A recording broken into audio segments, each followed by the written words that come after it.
گھر میں جتنے عورتیں ہیں جتنے بچے ہیں سب کو مصنون دعائیں یاد کرانا، کھانے سے پہلے، کھانے کے بعد، سونے سے پہلے، سونے کے بعد، گھر میں داخل ہونے سے پہلے، گھر میں سے نکلنے کے بعد، بیت الخلاء میں جانے سے پہلے، نکلنے کے بعد، شیشہ دیکھتے وقت، دودھ پیتے وقت، نیا پھل کھاتے وقت، جتنی مصنون دعائیں ہیں ساری عورتوں کو سکھانا، ساری اپنے بچوں کو سکھانا، پھر ان دعاؤں کا اہتمام کرنا۔ پھر وقت بچ گیا، اب جو وقت بچ گیا، خامن تو گیا دفتر، بچے گئے اسکول، عورت گھر میں اکیلے کر رہی ہے، اجی اللہ کا ذکر شروع کر دو۔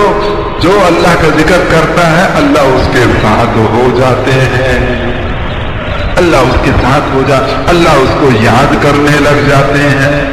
تو خالی اوقات کو اللہ کے ذکر سے عورتیں بھی آباد کریں، لڑکیاں بھی آباد کریں، گھر میں خالی اوقات کو اللہ کے ذکر سے، اور ہاتھ کام کر رہا ہو زبان اللہ کے ذکر کر رہی، کھانا بھی پکاتی جائے، درود شریف بھی پڑھتی جائے، تو جو اس کھانے کو کھائے گا اس کے دل میں رسول پاک علیہ السلام کی محبت بڑھتی چلی جائے، کپڑے بھی دھوتی جائے، برتن بھی دھوتی جائے، جھاڑو بھی دیتی جائے، اور اللہ کا ذکر بھی، گھر میں ایک ذکر کا ماحول، نماز کا ماحول، ایمان کا ماحول، نماز کا، ذکر کا ماحول، اور دعاؤں کا ماحول، قرآن کی تلاوت کا ماحول، اور روزانہ ہر گھر میں تعلیم کا حلقہ آدھا گھنٹہ، تاکہ گھر کی عورتیں، بچیاں، لڑکیاں، لڑکے سب آدھا گھنٹہ فرشتوں کی صحبت میں بیٹھے،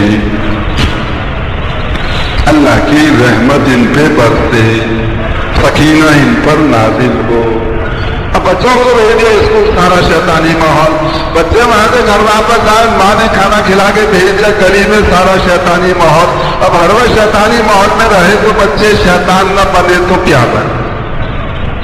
جو بچہ 7 سال کا ہو جائے اس کو تعلیم کے حلقے میں بٹھانا شروع کرے، تعلیم کے حلقے میں بٹھانا، پہلے فضائل اعمال کی کتابیں پڑھی جائیں، پھر 6 نمبر کہے جائیں، آج بیٹا 6 نمبر کہے، کل بیٹی 6 نمبر کہے، پرسوں امی جان کہیں اور پرسوں ابا جان کہیں۔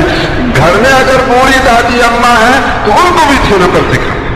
گھر کے ہر فرد کو 6 نمبر کا داعی بنانا ہے، تاکہ گھروں میں عورتیں بھی دعوت دیں، بچے بھی دعوت دیں، کوئی سہیلی ملنے آ گئی، کوئی پڑوسن ملنے آ گئی، کوئی رشتے دار عورت ملنے آ گئی، کوئی مانگنے والی آ گئی، کوئی مائی کام کر، کوئی عورت گھر میں آئے صحیح تو گھر کی عورت اس کو 6 نمبروں کی دعوت دینے والی ہو۔ بچہ کوئی آ جائے تو بچے اس کو دعوت دیں، لڑکی کوئی آ جائے تو لڑکی ہماری اس کو دعوت، گھر کے ہر فرد کو دین کا داعی بنا، گھر کے ہر فرد کو دین کا داعی بنانا۔ اور پھر عورتیں اپنے مردوں کو بھیجیں علماء اور مفتی صاحبان کی خدمت میں، اور ان سے پوچھ کر آئیں کہ گھر کے لیے اللہ کے کتنے حکم اور رسول پاک علیہ السلام کی کتنی سنتیں، گھر کے لیے کتنی سنتیں۔ پھر میاں بیوی بچے روزانہ مشورہ کریں، اور جتنا ایمان بنتا جائے اور استعداد پیدا ہوتی جائے، ایک ایک حکم اللہ کا گھر میں زندہ کرنا، رسول پاک علیہ السلام کی ایک ایک سنت گھر میں زندہ کرنے، یہاں تک کہ اللہ کے حکم 100% گھر میں زندہ ہو جائیں اور رسول پاک علیہ السلام کی سنتیں 100% گھر میں زندہ ہو جائیں، تو اس کا ماحول گھر میں بنا، اللہ کے حکموں پہ چلنے کا۔ رسول پاک علیہ السلام، چھوٹے چھوٹے بچے بھی سنتوں پہ چل رہے ہو، سنت کے مطابق کھانا، سنت کے مطابق کپڑے، سنت کے مطابق مال، سنت کے مطابق چلنا، سنت کے مطابق کھڑا ہونا، سنت کے مطابق گھر سے باہر، گھر سے اندر، ہر کام سنت کے مطابق، اور اللہ کا ہر حکم گھر میں موجود اور زندہ ہو۔ مثلا ایک سنت کیا ہے کہ نئی چیز کا استعمال آدمی شروع کرے تو جمعے کے دن کرے۔ جوتے خریدے ہیں بدھ کو تو بھائی بدھ کو نہ پہنے، جمعرات کو نہ پہنے، جمعے کی رات کو پہن لیں، جمعے کے دن میں پہن لیں۔ تو آپ نے سنت کو زندہ کر دیا، اور 100 شہیدوں کا ثواب اللہ آپ کو عطا فرمائے۔ تو اللہ کے سارے حکم علماء اور مفتی صاحبان سے پوچھ کر گھر میں اللہ کے سارے حکم زندہ تو دکان میں بھی کرنے ہیں، دفتروں میں بھی کرنے ہیں، لیکن گھر میں اپنے بیوی بچوں کا ذہن بنا کر، ایمان بنا کر، ان کے مشورے سے سارے حکم، ساری سنتیں۔ پھر ہر گھر کو تبلیغی مرکز بھی بنانا، ہر گھر کو تبلیغی مرکز بھی بنانا، ہر گھر میں روزانہ تبلیغی مشورہ، صبح اٹھ کر پہلے کھانے کا مشورہ نہ ہو کہ آج کیا پکے گا، ناشتہ کیا، دوبارہ یہ مشورے بعد میں ہونے چاہیے، مشورے بعد میں ہونے چاہیے، پہلا مشورہ تبلیغی مشورہ کرنا۔ کیا مشورہ گھر میں تبلیغی ہو کہ بھائی ہمارے نبی عالمی نبی ہیں، ہماری امت عالمی امت ہے, ہماری ذمہ داری عالمی ذمہ داری ہے. تو ساری دنیا میں سارا اسلام زندہ ہو جائے, اس کی فکر کرنا, اس کی محنت کرنا, یہ ہمارا کام ہے. امت کا غم کھانا ہمارا کام ہے. دین کے مٹنے کا درد دل میں پیدا کرنا یہ ہمارا کام ہے. تو ساری دنیا میں سارا دین زندہ ہو جائے. اب اس کے لیے روزانہ مشورے ہوں. اجے یہ بچہ ماشاءاللہ بڑا سمجھدار ہے, 9-10 سال کا ہو گیا ہے, یہ آپ کے ساتھ مسجد کی تعلیم میں شریک ہوا کرے گا. یہ 12 سال کا ہو گیا ہے, یہ 2.5 گھنٹے آپ کے ساتھ لگائے گا, 2 گز کیا کرے گا. یہ 15 سال کا ہو گیا ہے تو یہ سے روزے میں آپ کے ساتھ جائے گا. اب یہ 16-17 سال کا ہو گیا تو چلے میں بھیجو اس کو. 17-18 سال کا ہو گیا تو چلے میں اس کو بھیج دو. اپنے سارے بچوں کو تبلیغ میں چلانا اور اپنی بیٹیوں کو بھی تبلیغ میں چلانا. ان کی شادیاں کرتے ہیں تو بہوؤں کو بھی تبلیغ میں چلانا, بیٹی کی شادی کرتے ہیں تو داماد کو بھی. جو گھر کے در کانے نمک رفت نمک شد جو ہاتھ سے لگتا جائے تبلیغ والا بنتا چلا جائے. پھر اس میں مستورات کیا بھائی, ہر دوسرے مہینے سے روزہ لگنا چاہیے. مردوں کا تو ہر مہینے سے روزہ ہے, عورتوں کا دوسرے مہینے سے روزہ. اب سارے پھر روزانہ تبلیغی مشورہ چلے گا.